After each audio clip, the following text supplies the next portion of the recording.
Muito bom dia, seja muito bem-vindo ao programa Manhã Viva. Como é bom estar na sua companhia. Iniciamos este programa na companhia da Virgem Maria, invocando a Santíssima Trindade. Em nome do Pai, do Filho e do Espírito Santo.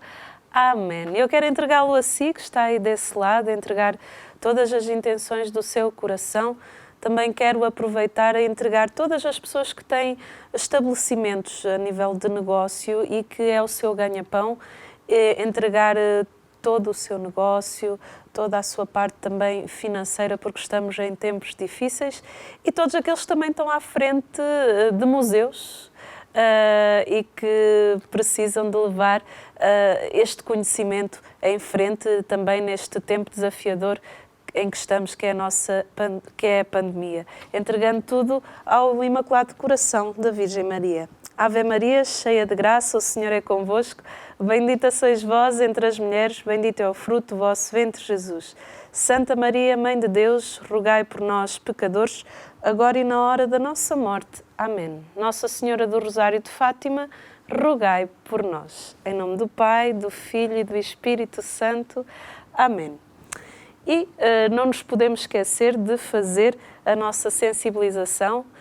Ainda estamos neste tempo de pandemia, não nos podemos esquecer. Estamos a conviver com ela, mas não podemos baixar os braços. Sempre a fazer a nossa parte, desde colocar a máscara, fazer uma boa desinfecção das mãos, uma boa lavagem, porque lavagem é diferente, lavagem das mãos é diferente de só passar o álcool gel, uma boa lavagem das mãos e depois fazer uma boa desinfecção com o álcool gel. E também manter a distância de segurança, isso é importante.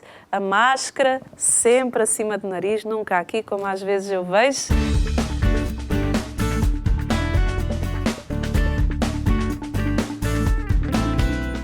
Bem-vinda ao nosso programa. Olá, bom dia. Como bom estás? Dia. Tudo bem? Alice, temos aqui hoje temos algumas aqui uma variedade muito grande. Desde catos, sim, plantas mais decorativas, sim, e temos aqui as canas de bambu. As canas de bambu. Podemos falar agora? Sim, podemos falar. Portanto, a cana de bambu vê-se, normalmente ouvimos falar dela na água, numa jarra. Sim. Como simbologia de energia, sim. força, mas as canas de bambu são muito mais. As que são na terra, vê-se na China e naqueles países orientais, em que se pode ver a força que vem da natureza. Que vem da natureza, e que isso é um exemplo que todos devíamos ser um pouco bambus. Sim. uma maneira de falar. E é um grande exemplo, nós devíamos olhar a natureza com outro olhar. Sim, porque a natureza ensina-nos muito. Exato. Por exemplo, a cana de bambu, ela, em tempos de vendavais, grandes tempestades, ela é um exemplo. Ela resiste. Resiste. E, por exemplo, quando há vento, ela tomba-se, mas não parte. Fica tombada e só depois de passar o vendaval é que ela retoma e vai à sua posição normal. É isso que para nós também, como lição, que devemos... É um ensinamento. Exatamente. Ser humildes ao tempo, à tempestade, mas sabermos reerguermos todas as dificuldades, que é o que a cana faz e que nos ajuda a pensar um pouco. Exatamente. A natureza ensina-nos muito e é quando olhamos assim para uma cana de bambu que tem toda esta sabedoria, nós vemos como Deus é bom e como a sua criação é magnífica. Exatamente. Então, toda a criação que Ele fez, toda tem um significado. Exatamente. E a natureza é a força. Exato. Como diz o Papa Francisco, temos que respeitar a natureza e temos que cuidar. Cada vez mais está em falta. Exatamente. Cuidar da natureza com a destruição. Quais são os cuidados que nós temos de ter com a cana de bambu? Portanto, a cana de bambu em água, não é? Sim. Requer muito poucos cuidados. Portanto, pouquinha água, 15 em 15 dias ou mês a mês, mudar. É fácil tratar. Exatamente. Eu até demoro mais tempo e elas mantêm-se viçosas. Exato. Normalmente é água que não tenha lexívias, não tenha produtos químicos. Sim. fora disso, é deixá-la estar, falar com elas, todas as pontas gostam. Sim. E é uma bonita oferta. É uma bonita oferta porque dizem os entendidos, e acredita quem quer, não é verdade?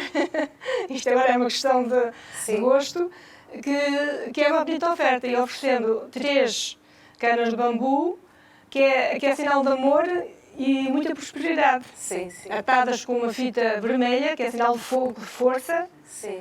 que tem uma simbologia muito grande. O que interessa é o uma sentido ideia, como exato. nós oferecemos os presentes. Isto é um excelente presente. Alice, muito obrigada. Já continuamos a conversa. Okay.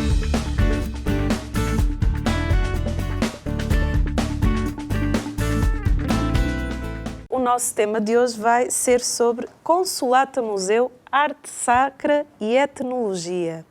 E temos aqui connosco o Gonçalo Cardoso, que é licenciado em História, variante História da Arte, foi presidente do Centro do Património da Extremadura e foi representante da Conferência Episcopal Portuguesa na secção dos Museus do Conselho Nacional da Cultura.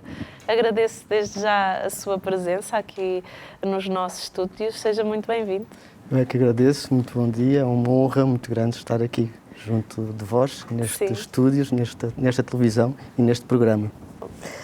Gonçalo, antes de começarmos a falar sobre o museu, gostaria de saber quem é o Gonçalo. Fala-nos um bocadinho de si.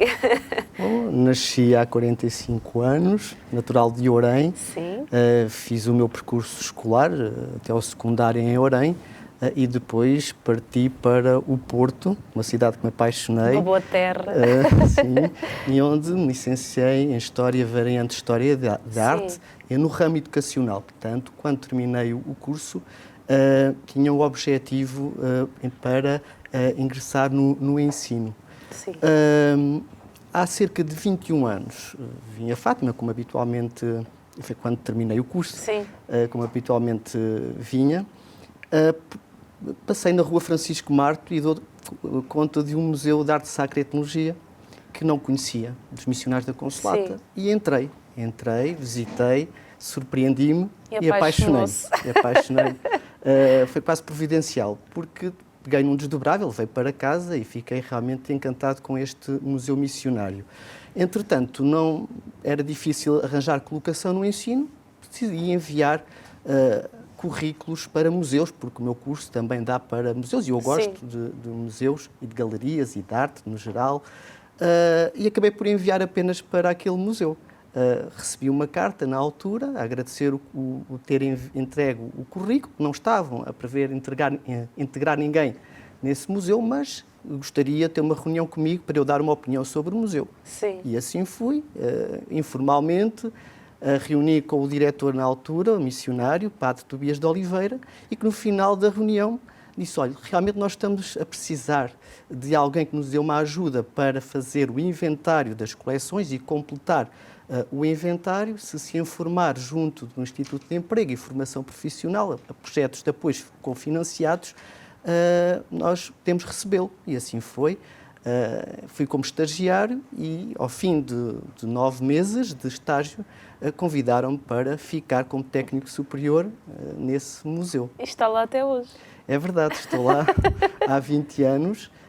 Portanto, os primeiros anos como mais responsável pelo inventário.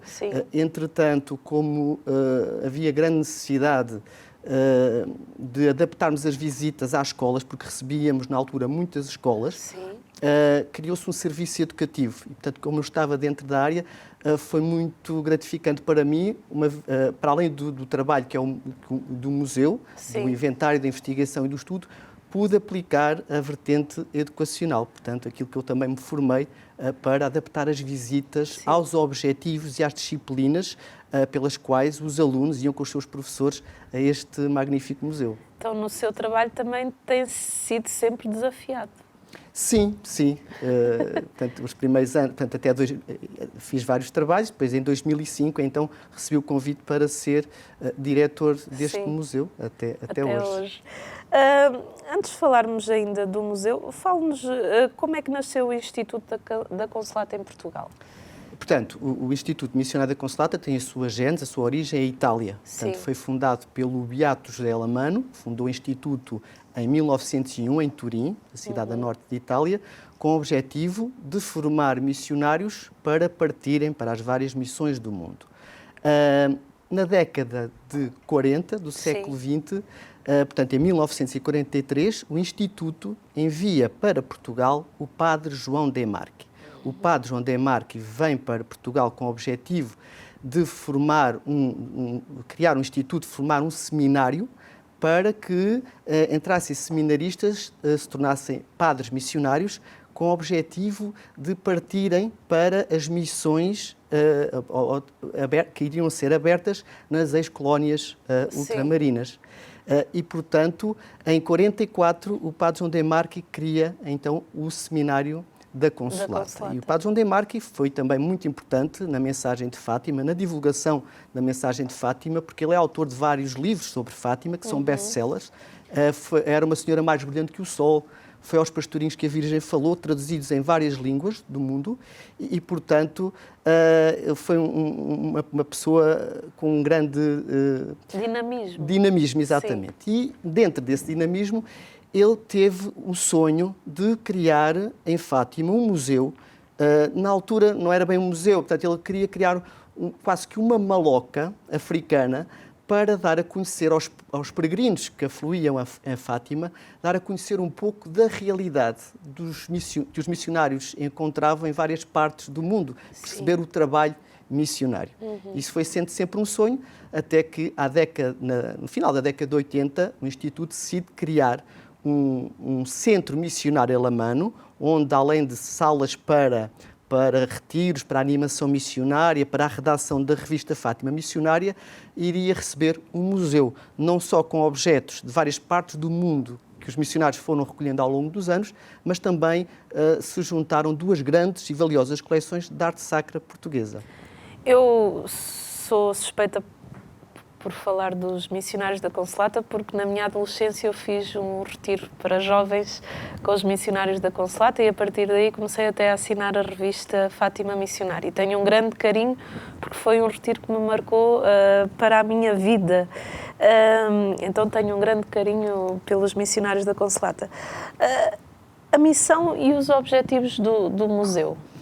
Portanto, o museu é assumidamente um museu missionário, tem uma missão evangelizadora. Portanto, o museu, através do seu percurso e das suas coleções, procurou desde o início dar a conhecer a história de Cristo e das missões, além de todos os outros objetivos inerentes à função de um museu, que é ter objetos de interesse histórico, artístico e cultural, promover a investigação, estar aberto ao público, criar atividades e estar abertos à comunidade, estabelecer parcerias. Isso é realmente um verdadeiro museu. Este, portanto, é missionário, não só por pertencer aos missionários da Consolata, mas tem mesmo essa missão, de catequese, digamos assim. Ninguém imagina o trabalho que está por trás de um museu. Sim. E ainda mais um que tem esta missão de evangelizar. Exatamente. Portanto, muitas vezes a tendência tem diminuído, ainda bem, graças a Deus, mas as pessoas vão percebendo que um museu não é só um local onde se expõem objetos. O museu é muito mais que isso. Um museu conserva. Tem todos os cuidados exigidos pelo Conselho Internacional dos Museus, em termos da conservação, cuidados da temperatura, da umidade. O museu tem que investigar, nunca é definitivo, temos que nos ir aprofundando os nossos conhecimentos, temos que criar atividades e aproveitar todo o sumo que as coleções transmitem e as experiências missionárias, porque temos o privilégio nas visitas que promovemos, nas visitas guiadas e outras atividades, de missionários colaborarem e darem o seu testemunho. É muito diferente. Nós falarmos das coleções e do determinado povo sem termos lá estado. E temos alguns exemplos, por exemplo, o padre André Ribeiro, que esteve por várias vezes na Amazónia, junto dos índios Yanomami. As crianças deliravam a ouvir as suas histórias, as suas aventuras, digamos assim, e as dificuldades que sentia a trabalhar com este povo, que é constantemente ameaçado pelos garimpeiros, pelos madeireiros, e depois também dava assim algumas línguas, aulas de dialeto, algumas palavras em Yanomami, também para motivar as crianças. Portanto, é um trabalho muito importante, muito válido. E exige uma pedagogia, toda uma pedagogia. Exatamente, nós vamos constantemente aprendendo também com os missionários que vão chegando e vão dando notícias de determinado povo. Portanto, nós, por exemplo, em África, temos lá muitos objetos dos Maasai, que habitam no Quênia e na Tanzânia, e nesses países há missionários, e eles vão dando notícias, o que é que se passa com este povo, como é que está a ser este trabalho com eles. Portanto, é muito bom. E também vai-se dando uma aprendizagem da vossa parte, né? Nesse sentido, porque vocês não estão lá, não conheciam esses povos e que através dos missionários e depois toda a investigação que vocês realizam vão tendo esse contacto. Com certeza. A que procura introduzir o visitante? O que é que o leva a participar? A pessoa que visita o museu, o que é que a move? Nós temos feito alguns estudos, inclusivamente apoiamos investigações. Temos uma tese de doutoramento sobre o visitante do museu, através de várias entrevistas, e foi curioso e que se procura perceber a motivação e depois aquilo que recolhe após a visita. E, de facto, é um motivo religioso, primeiro. Portanto, Fátima, e depois passam e vão procurar conhecer essa experiência religiosa. E eles percebem, até através da análise, e o estudo foi buscar essa importante fonte, a análise do livro de honra, a opinião dos visitantes, percebe-se claramente que a missão do museu está a ser cumprida, porque referem várias vezes e dão os parabéns pelo trabalho missionário, o diálogo interreligioso, o diálogo intercultural, porque naquele mesmo espaço estão obras de outras confissões religiosas. E é importante conhecê-las e respeitar na diferença. Claro. E, portanto, e também o aspecto de evangelizar. E em várias partes do museu se refere que a Igreja não impõe, a Igreja propõe. Exatamente. Portanto, é esse realmente o objetivo deste museu. E esse respeito que nós católicos, a Igreja Católica nesse aspecto tem, esse respeito pelas outras confissões religiosas, isso é muito bonito e o nosso Papa Francisco tanto defende. O que pretendem demonstrar os objetos de arte e etnográficos das várias regiões do mundo presentes no museu? Portanto, é o tal diálogo intercultural, mas as coleções estão inseridas em várias temáticas. Portanto, quando entramos no museu, após a recepção, a sala de acolhimento, o visitante começa o Mistério da Encarnação, portanto, a sala da Natividade. Normalmente, todos os visitantes dizem a sala dos Meninos Jesus e de alguns presépios. Portanto, é uma sala que reúne uma grande coleção de Meninos Jesus, que era de um colecionador particular, um sacerdote do Alentejo, que colecionava presépios e Meninos Jesus. Temos uma pequena parte exposta, porque não se pode expor tudo, senão em vez do museu era um armazém, temos outra parte em reserva, e portanto mostra aí uma grande diversidade em termos de a arte mais erudita e mais popular. Portanto, temos Meninos Jesus desde o século XVI aos nossos dias, de origem popular, em madeira, muito simples, mas depois temos mais eruditos, uma valiosa coleção de Meninos Jesus de estanho, que é única em Portugal, do século XVIII, de grande qualidade do ponto de vista artístico. Depois há uma outra coleção, Sala 2, Paixão e Morte do Senhor, outra coleção particular do Padre Rodrigues Vermelho e que guarda a obra mais antiga que o museu conserva, que é do século XIV. E, portanto, a Sala da Paixão e Morte. E depois, então, é que chegamos à Sala da Ressurreição e entra aí o mundo missionário, a época das descobertas, onde junto dos descobridores portugueses iam missionários, espalhar a fé cristã, e entra então aí o diálogo com outras culturas. Conhecemos a Ásia, objetos oriundos da Ásia, que não é uma coleção pertencente ao museu, mas é uma coleção cedida em depósito dos missionários da Boa Nova, porque a Consolata tem uma presença recente na Ásia, portanto logo não tínhamos coleção desse continente, mas depois temos muito de África e da América. E terminamos com chave de ouro, que é a Sala dos Pastorinhos, que é uma sala recente para a história do museu, porque foi só aberta em 2000, que conserva o barrete do Francisco, uma relíquia do São Francisco Marte.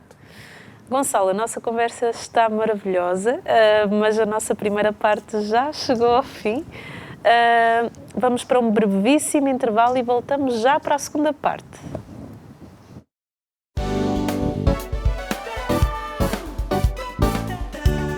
Estamos na segunda parte do nosso programa Manhã Viva. Seja muito bem-vindo. E hoje temos aqui o Gonçalo, que veio falar sobre o Museu da Consolata. Gonçalo, estávamos aqui a conversar e de que forma é que este museu contribui para a preservação e divulgação do património cultural na área da arte sacra? Portanto, o museu tem os maiores cuidados na conservação da sua coleção. É essa realmente uma das funções do museu, portanto, em questões de iluminação, temperatura, que temos falado. Mas procuramos sensibilizar, portanto, não só nas visitas que sensibilizamos as pessoas para o cuidado com o património, mas ao longo dos anos vamos promovendo vários cursos livres, e entre os quais muitos deles são ligados à conservação preventiva do património, dando alguns exemplos do que não se deve fazer. Nós também recebemos, há uns anos atrás, com uma parceria com o Instituto Politécnico de Tomar, recebemos estagiários de conservação e restauro que puderam fazer intervenção nas nossas coleções, porque infelizmente nos quadros do museu não temos nenhum conservador-restaurador, mas aplicaram os seus conhecimentos num estágio com as nossas coleções, mas recordo-me há uns anos largos que através da Diocese de Leiria Fátima, do Departamento dos Bens Culturais, esses alunos fizeram uma campanha de sensibilização nas paróquias para os cuidados a ter com o património religioso, mesmo junto das pessoas que zelam pela Igreja, pelos cuidados a ter em termos dos altares, das plantas, porque em talha dourada e junto de esculturas muito antigas tem-se de ter o maior cuidado, que a umidade vai prejudicar o património. Portanto, temos também essa missão sensibilizar para a preservação do património. Nós, como não estamos despertos para essas dimensões, nem nos apercebemos que é preciso todo um cuidado. Exatamente, portanto, o ideal é as obras de arte estarem no seu local original. Os que estão neste momento nos museus é porque onde originalmente não existiam condições para conservar também, porque infelizmente muitas igrejas foram abandonadas foram destruídas ao longo da história e portanto, estas imagens estão descontextualizadas, digamos assim, portanto, mas temos que também educar também para a função dos objetos e explicar a iconografia de algumas das imagens que hoje em dia muitos já desconhecem o porquê de algumas alfaias litúrgicas, para que é que são usadas. Portanto, temos de ter isso sempre em conta. Gonçalo, imagino que vai alguém ao seu museu visitar. Quais são os cuidados que recomenda que as pessoas tenham ao entrar no museu e também de alertar assim para os sentidos que a pessoa deve estar atenta, para aquilo que a pessoa deve estar atenta, porque há as pessoas que às vezes vão ao museu e visitam o museu em 10 minutos, mas ir ao museu, e ainda mais um museu com uma missão evangelizadora, exige observação, exige escuta, exige que a pessoa esteja ali por inteiro e que tenha alguns cuidados também, de não tocar, de tudo isso. Sim. Portanto, quando são visitas guiadas para grupos, é muito mais fácil. Claro. E só fazemos para grupos com marcação prévia, não é? Sim. tirando isso, vão individualmente. Mas, no geral, as pessoas demoram algum tempo. Também na parte do acolhimento, a recepcionista vai chamando a atenção para alguns pormenores a ter em conta. Eu recordo-me, quando fui pela primeira vez há 21 anos, da recepcionista, que ainda se mantém, dizer-me, olha, tenha atenção aos textos que contextualizam cada uma das temáticas da sala, porque estão muito bem escritos. Foi pelo Cónigo António Rego. E, portanto, isso também fez ler esses mesmos textos, e esses textos ajudam a perceber a temática e a acrescentar mais àquilo que as próprias coleções dizem por si. Portanto, é esse o cuidado. Depois, em termos de tocar nas peças, todos os objetos expostos, a maior parte estão dentro de vitrinas, outros não estão. Mas, no geral, as pessoas já têm esse cuidado e já respeitam para não tocar. Fale-nos do acervo do museu. Portanto, o acervo do museu, falei já no geral há pouco, mas em relação à origem, como é que surgiu, por exemplo, a coleção de arte sacra? Foi fruto de 2 colecionadores particulares, que a Consolata não tinha coleção de arte sacra, tinha mais de etnografia, e foram felizes coincidências, porque no final dos anos 80, os missionários da Consolata tinham maneira de fazer um museu, tinham uma pequena coleção, mas faltava-lhe mais. E foram contatar, na altura, o IPPC, o Instituto Português do Património Cultural. E, na altura, a assessora-diretora, a professora doutora Natália Correia Guedes, recebeu os missionários da Consolata e que queriam pedir ajuda para fazer um museu, em termos técnicos.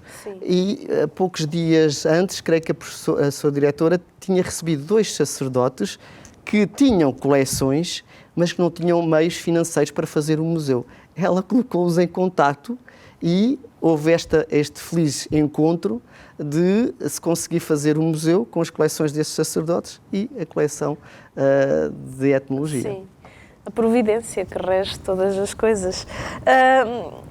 Há bocado aqui no intervalo falava dos sócios. Quero falar. Da Liga dos Amigos do Museu. Realmente temos uma Liga dos Amigos do Museu, uma verdadeira liga e verdadeiros amigos.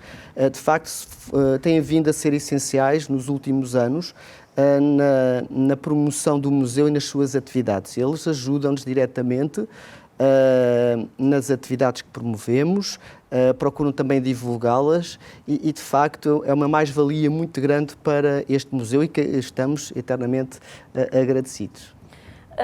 E essas pessoas acabam por fazer um voluntariado? Sim, portanto, é um trabalho de voluntários, portanto, aos órgãos sociais da direção, cada um tem o seu cargo, e fazem isso gratuitamente, e depois aos sócios, que também, em determinadas circunstâncias, também fruto de conhecimentos, pedimos por vezes ajuda para nos participarem em algumas das atividades que o museu promove e que a Liga também promove. Sim, claro. Quem quiser ser sócio, fazer parte da Liga, o que é que precisa fazer? Sim, basta chegar ao museu, preencher uma fichinha de proposta para sócio e pagar uma cota anual de 6 euros. Pronto.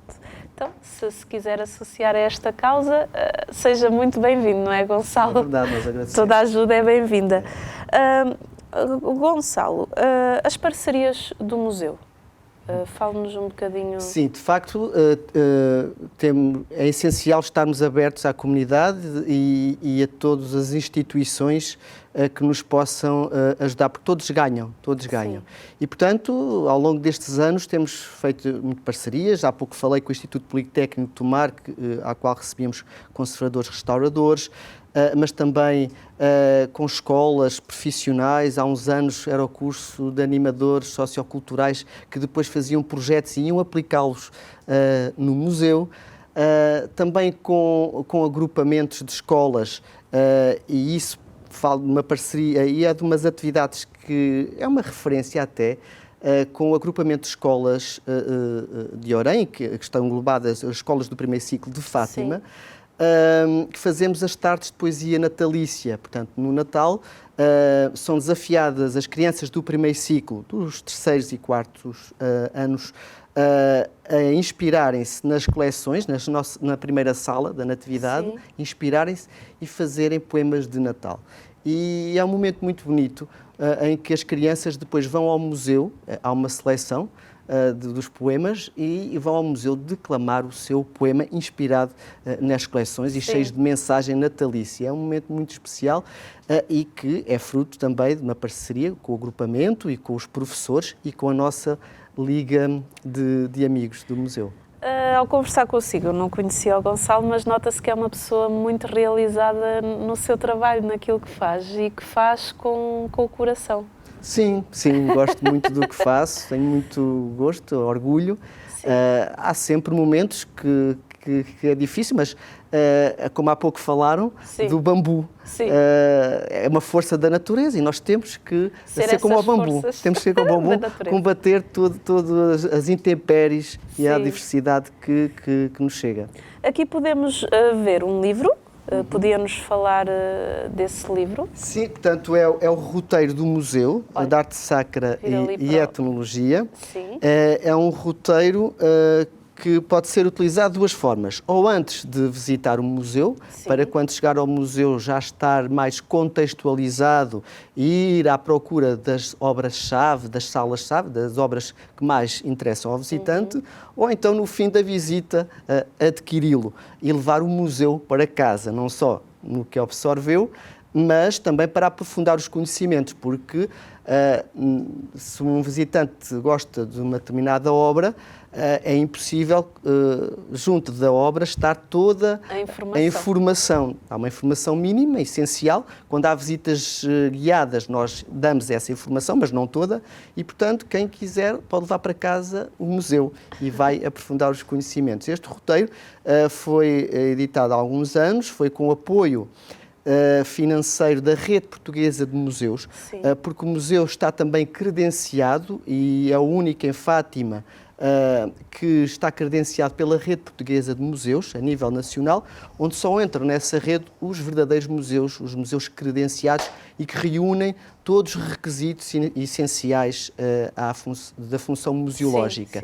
E, portanto, foi com esse apoio que conseguimos fazer este roteiro e que foi premiado pela Associação Portuguesa de Museologia, pela APOM, com uma menção honrosa pela melhor informação turística. Portanto, parabéns. Obrigado.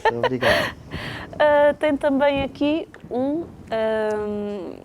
isto é para as pessoas que vão à Consolata? Sim, este foi feito no ano passado, no âmbito dos 75 anos, das comemorações de 75 anos da presença dos missionários da Consolata em Portugal e que, no fundo, conta um pouco da história do Instituto e depois a evolução, o crescer da missão em Portugal, com alguns momentos-chave.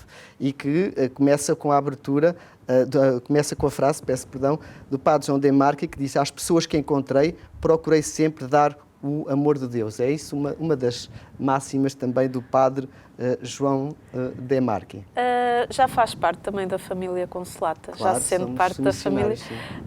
Sente que também tem esse coração missionário? Sim, tem que ser e é com paixão. Nós depois vermos o testemunho que muitos missionários nos dão no dia-a-dia, mesmo sem ter ido para uma missão, vamos sempre adiando, podemos considerar também missionários. E às vezes eles também me dizem isso, mas o nosso fundador foi missionário, foi fundador do Instituto, o Beato José Alamano, e nunca saiu de Itália. Portanto, não é por aí, não é? Fazemos a nossa missão ali, faça através do museu. O museu realizou ao longo dos anos diversos eventos. Destaca aqueles que foram mais relevantes para a Fundação. Além da tarde de poesia natalícia, também houve um evento que foi inovador na altura. Ainda não se falava do Dia dos Avós, ainda nem sequer se tinha estabelecido o Dia Nacional dos Avós, que é o dia de Santa Ana e São Joaquim, 26 de julho. Creio que foi em 2003 que fizemos a primeira edição, que temos na nossa coleção, na Sala 1, a Santa Parentela, portanto, uma escultura em marfim, indo-portuguesa, que, além da Sagrada Família, tem a figuração de Santa Ana e São Joaquim. E então fizemos a atividade o Dia dos Avós, e em que convidámos os avós e netos a virem ao museu juntos, e havia atividades dirigidas a eles. Portanto, para promover essa aproximação dos avós e netos, que é tão importante para o crescimento das crianças. E tivemos várias edições ao longo dos anos, depois parámos também para reformular, também é importante parar, mas é uma das marcas que ao longo destes quase 30 anos o museu tem. Portanto, tardes de poesia natalícia, o Dia dos Avós, também depois os cursos livres também são uma referência, concertos.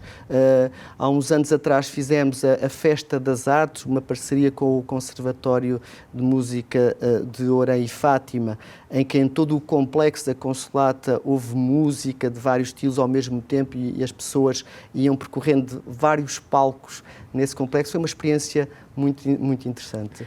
E uma atividade que ainda que está a decorrer mensalmente, agora parámos pelos motivos que todos nós infelizmente conhecemos, são os chás com arte. Portanto, mensalmente temos uma tertúlia onde convidamos várias personalidades, desde da arte, da religião, de várias áreas, em que há um momento informal de convívio, com a oferta de uma infusão, com os biscoitos, e então depois há uma entrevista a um convidado especial de uma determinada temática.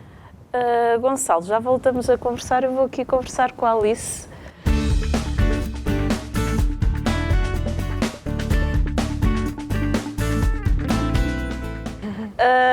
Alice, já falámos das canas de bambu, e olha que até teve aqui uma intervenção do Gonçalo muito interessante. Agora, fala-nos dessa planta que parece uma planta de cera. Que tem esta é das minhas preferidas, a Zamioculca, que é uma das... Como é que ela se chama? Desculpa. Zamioculca, que é uma das plantas ornamentais mais brilhantes. Sim. E acho que para presentear a alguém é das mais bonitas. Sim, é muito bonita. Número 1, que ela não dá trabalho, todas elas são 5 estrelas. Hoje trouxe plantas para quem assim não tem muito jeito, que basta um bocadinho de água, que elas ficam Esta é uma felizes. delas, pode ir de férias, que ela continua viçosa, bonita, em qualquer canto que a deixe. É uma planta que não requer luz. Pronto. Pode estar num sítio que não tenha luz, e mediante o espaço que ela tiver, ela adapta-se. Ela cresce mediante o espaço que tiver. Sim. E então pode atingir até 1 metro de altura. É lindíssima, folhas lindíssimas, parece que são elas enceradas. É uma planta que eu recomendo para oferecer a alguém. Acho que é lindíssima. É um bom presente, não é, Alice? Acho que sim. Alice, quem quiser visitar a sua página, diga-nos a sua página no Facebook. Portanto, a minha página é Angelical Florista. Sim. Depois tenho o meu mail. Sim. O Facebook. Sim. E qualquer pessoa pode visitar a página. Ou então pode ir fazer ali uma visita ao Shopping Fátima. A loja está ali mesmo ao pé do passeio. É verdade. Quando nós passamos por lá tem ali plantas, tem um alpendre todo giro, sempre muito bem decorado. Obrigada. E tem o seu sorriso maravilhoso. Obrigada. Sempre é um mundo que eu adoro. É um mundo que eu adoro, é verdade. Alice, muito obrigada. Obrigada e até eu ao próximo por tudo. programa. Até à próxima. Até já. Até.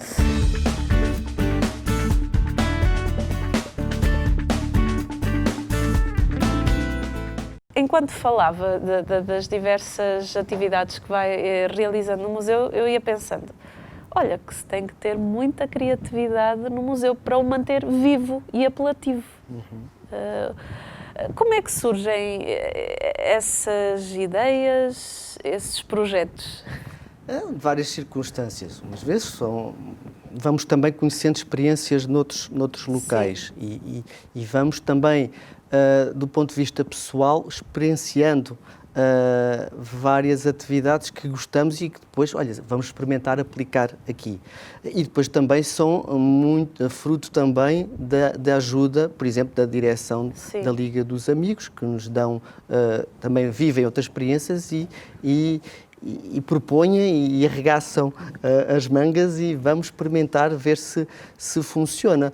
Isto depois são várias fases. Há uma atividade que até fizemos, creio que por 2 anos, no verão, e foi uma época das danças do mundo, e fizemos essa experiência de haver danças no museu à noite, danças do mundo ao luar, no pátio interior do museu. Fizemos essa atividade que resultou muito bem e ficou na lembrança de muitas pessoas e que se integrava na temática do museu, portanto, de vários do mundo. Então, era uma oficina de danças, digamos assim. Portanto, foi uma experiência também muito interessante e outras esperemos que surjam. Uma experiência no museu, nestes anos todos, que o tenha marcado, de crianças ou pessoas que foram visitar e que o marcaram? São várias, é difícil selecionar uma, mas está-me a falar em termos de atividades. Sim. A tarde de poesia natalícia marca, e há pouco tempo, portanto, nós fizemos vários anos seguidos as tardes de poesia natalícia. Houve inclusivamente uma edição em que uma televisão convidou-as em um programa, de grande audiência, essas mesmas crianças a ir declamar os poemas ao estúdio, ao programa. Portanto, as crianças deviam ter 7, 8 anos. E ficaram muito felizes, foi um sucesso. E há 4 anos ou 3, não me recordo, portanto, nós parámos as tardes de poesia natalícia, também para nos reinventarmos. Quando das comemorações dos 25 anos do museu, exatamente, quisemos fazer novas edições de atividades que tinham sido bem-sucedidas ao longo desses 25 anos. E então voltámos a fazer a tarde de poesia natalícia, retomamos, e convidámos essas 3 crianças que tinham estado, que agora já eram adultos, já tinham o seu curso, já estavam a trabalhar a ir. E foi bom, de 3, portanto, só uma é que não pôde estar presente, uma que até deu o seu testemunho, agora não recordo o nome, mas ela até é enfermeira, e diz que se lembra muito bem, que foi um momento muito feliz para ela, que a partir daquele momento, e que ainda hoje gosta de ler, gosta de poesia, e portanto, gosta de visitar museus, e que apesar de não está fora, não tem acompanhado a atividade do museu. Isso é gratificante porque ficou ali uma semente do seu trabalho e de toda a equipa. E de toda a equipa, exatamente. Portanto, é uma experiência que me marcou. Apoios que vocês tenham, recebem apoios? Apoios do Estado, pontualmente, através da Rede Portuguesa de Museus para determinados projetos, como foi, por exemplo, o roteiro do museu, mas antes do roteiro houve apoios financeiros da própria Rede Portuguesa de Museus, em 50%, para a investigação das coleções. Também para a conservação preventiva, a aquisição de equipamentos. Tirando isso, não temos outros apoios informais, que são estes apoios humanos que são muito importantes. Gonçalo, o nosso programa está a chegar ao fim. Faça aqui um convite às pessoas, porque é que elas têm que ir visitar o Museu da Consolata? Têm de ir visitar o museu porque é um museu que surpreende e encanta. E, de facto, através do museu, fazem uma viagem pelo mundo. Não é só chegar a Fátima, mas através do museu recuam no tempo, vão até a Ásia, vão até a África, vão até a América e depois chegam novamente à Cova de Iria e, portanto, sai-se muito mais rico deste museu. Gonçalo, muito obrigada pela sua participação. Obrigado nós. E força nesse trabalho e na sua missão também, que é uma missão evangelizadora ao estar à frente deste museu evangelizador. E assim que está aí em casa, fica o convite.